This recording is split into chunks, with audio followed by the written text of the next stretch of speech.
नमस्कार दगड़ियों, जय भारत, जय उत्तराखंड में मैं पाल सिंह नेगी अपर बिलों का माध्यम से मैं छू उत्तराखंड चैनल बटी। आज का मेरा बिलोग से जंगलों में आग मत लगाओ। भाई लोगों, इसके नुकसान और फ़ायदे मैं आपको बताता हूँ। नुकसान ही नुकसान है, फ़ायदा तो कुछ भी नहीं है। इसके नुकसान है, पहले तो पेड़ पौधे जल के राख हो जाते हैं। दूसरी चीज़ें होती हैं कि जंगलों में यदि आग लगेगी तो जंगली जानवरों को नुकसान पहुँच जाता है, क्योंकि जिस तरह से आप अपने घरों के अंदर रहते हो, यदि आपके घर में आग लग जाए तो आप क्या कर सकते हो? आप भी बाहर भागोगे। उसी तरह से जंगली जानवर कहाँ भागेंगे? आपको उनके बारे में भी ज़रूर सोचना चाहिए। इस कारण मेरा भाई लोगों आपसे रिक्वेस्ट है कि जंगल में आग मत लगाओ। फिर आप कभी जंगल घूमने गए तो इस तरह से, जिस तरह से मेरा हाथ मुँह हो रखे उस तरह से हो जाता है, क्योंकि हम पेड़ों पे हाथ लगाते हैं या कहीं पीने का पानी पे हाथ लगाते हैं तो उसके आसपास जितने भी चीज़ें रहती है उनमें आग लगी रहती है। तो हम जैसे हाथ लगाते हैं तो हाथ और मुंह काला हो जाता है।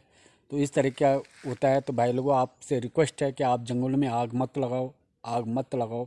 ये हमारे धरोहर की चीज़ें हैं, इनसे हमें फ़ायदा दुनिया भर का है, नुकसान कुछ नहीं है।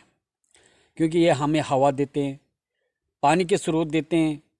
जंगली जानवर जो होते हैं तो हमारे जितने भी चीज़ें हैं तो ये हमारे लिए फ़ायदेमंद होता है। तो इस कारण भाई लोगों जंगल में आग मत लगाओ, और नहीं तो इस तरह की हालत होती है। कभी घूमने गए या कभी टहलने गए तो इस तरह की हालत हो जाती है, जिस तरह से आज मेरा मुँह हो रखा, हाथ हो रखे। तो इस कारण आप लोगों से रिक्वेस्ट है कि जंगल में आग मत लगाओ, और मेरा ब्लॉग आगे देखते रहो और आगे मज़े लेते रहो गढ़वाली गाने का। और जो शिवालय है उसमें जो 3 धारा है उनके बारे में मज़े लेते रहो, और आप ब्लॉग को आगे देखते रहो।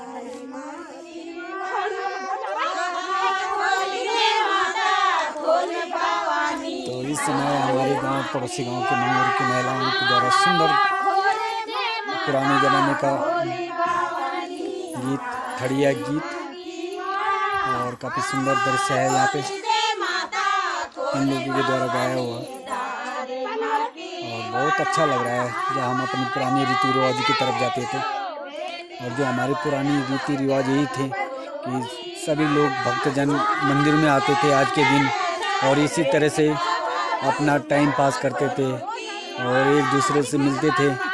समय के साथ साथ ये सारी चीज़ें विलुप्त होती जा रही थी, लेकिन फिर से ये चीज़ें एक बार जागरूक होती जा रही है। तो इस तरह से बड़ी खुशियाँ होती है कि हम लोगों को, कि जब हम लोग इस तरह की अपनी वेशभूषा में और अपनी पुराने ज़माने की रीतों को याद करते हैं।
भोले बाबा